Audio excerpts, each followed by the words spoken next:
ये जो चुनाव की जो नतीजा निकला बंगाल की इतिहास में, पहली दफे भारतीय जनता पार्टी का सरकार आया। 1952 में जब पहली दफा चुनाव हुआ, उस समय 260 सीट था बंगाल में। उनमें से कांग्रेस को मिला था 150 सीट, वाम मोर्चा को मिला था 56 सीट और जनसंघ को मिला था 9 सीट, हिंदू महासभा को मिला था 4 सीट। तो 9 सीट से अभी 208 और कुछ दिन बाद 210 भी हो सकता है। तो इसका मतलब इसके पीछे क्या है? आम आदमी का पूरा समर्थन 97%, 98% ऑल टाइम रिकॉर्ड हुआ पोलिंग में। ऐसा हिंदुस्तान में और कहीं हुआ कि नहीं हुआ मुझे मालूम नहीं। इसका क्या कारण थी? जनता इतना खपा क्यों हो गए? इसके लिए कोई भी पोस्टमार्टम पार्टी का अंदर नहीं हुआ। पिछले 15 साल जब सत्ता में जो लोग थे, कोई मंत्री, कोई पंचायत के लीडर, कोई काउंसिलर, कोई मेयर वगैरह वगैरह, तो ये लोग के आसपास जाना मुश्किल था। उन लोगों का पैर धरती पे नहीं था। तो आम जो हमारे ये वर्कर्स है, उनका बात सोचिए, जिन्होंने अपना खून और पसीना दे के पार्टी को मजबूत किया। बरसों से उन्होंने लड़ाई किया वाम मोर्चा के खिलाफ। वो लोग पीछे चले गए। दलाल लोग, चोर, डकैत, रेपिस्ट, ये लोग सब सामने आ गया। अभी तो सब निकल रहा है ना, टीवी पर दिखाई दे रहा है। गांव में सबसे बड़ा मकान किसका है? पंचायत का नेता का। वहां स्विमिंग पूल भी है, विदेशी पंछी भी है, चिड़िया भी है, वगैरह वगैरह। मैं उसमें नहीं जाना चाहता हूँ ज्यादा। आप लोग देखें, सबके सामने है। करोड़ करोड़ रुपया लूट हुआ। इसलिए मैंने मांग कर रहा हूँ। अभी तो मैं आम जानता हूँ, मैं मांग कर सकता हूँ नई सरकार के पास कि जो पिछले 5 सालों में, मैं ज्यादा समय नहीं बोलता हूँ, सिर्फ पिछले 5 साल में बंगाल के हर एक अस्पताल में जो जो सामान खरीदा गया, जैसे कि इंजेक्शन, सलाइन, दवाइयां, किससे खरीदा गया, कौन कंपनी से खरीदा गया, इसका टेंडर हुआ था कि नहीं हुआ था, कितने पैसे में खरीदा गया, और इसका क्वालिटी जांच हुआ था कि नहीं हुआ था। इस बारे में फोरेंसिक ऑडिट होना चाहिए।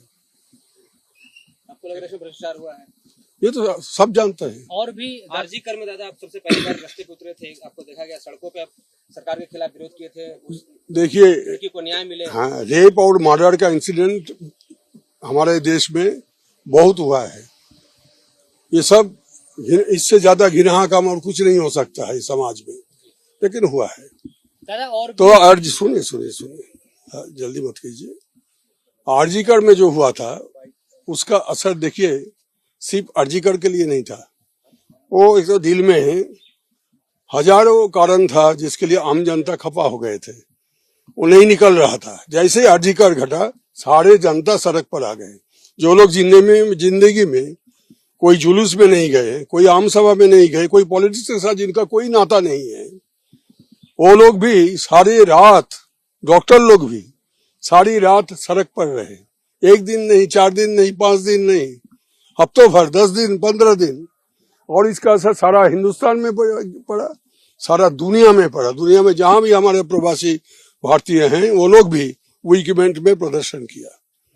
उस समय भी जो हमारे नेता लोग हैं, प्रशासक थे, अभी तो मैं पार्टी से बाहर हूँ, हमारा पार्टी का जो, हम जब पार्टी में थे उस समय वो लोग जो थे, कोई इसका विचार विमर्श कुछ नहीं किया गया।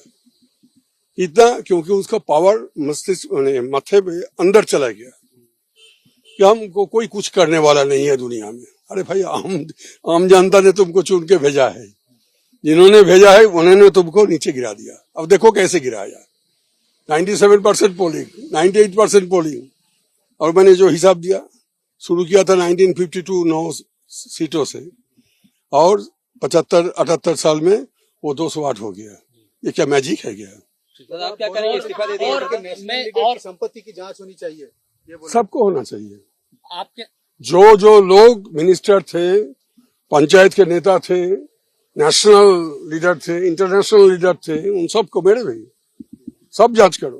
दादा और भी है कि आपके अलावा जो लोग मैं मुझे आपके मालूम साथ नहीं। मैं अपना बारे में कहता हूं। पार्टी से भी हो रही है ममता बनर्जी उसमें और उस- अखिलेश उसमें उसमें मुझे मेरा कोई दिलचस्पी नहीं है। দাদা দাদা একটা অন্য কথা আপনি এক সেকেন্ড, আপনি বেশি আপনি রাজনীতি করেছেন मैंने- ইন্ডিয়া জোটের ভবিষ্যৎ কি আপনি দেখছেন मैंने 59 साल राजनीति में बिता दिया।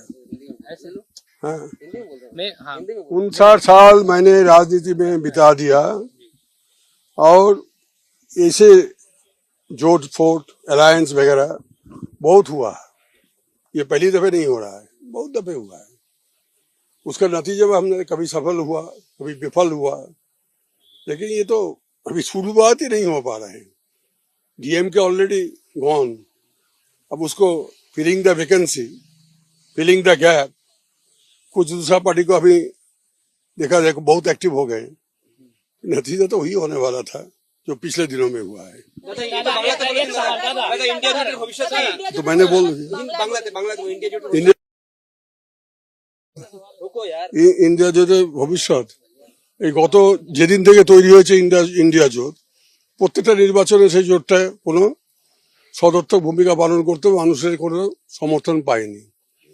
তো যে জোট এতদিন ধরে থাকার পরেও মানুষের সমর্থন পাচ্ছে না, আবার অনেকে বেরিয়ে পালিয়ে যাচ্ছে। দুটো দল তো অলরেডি চলে গেছে, ডিএমকে এবং আপ।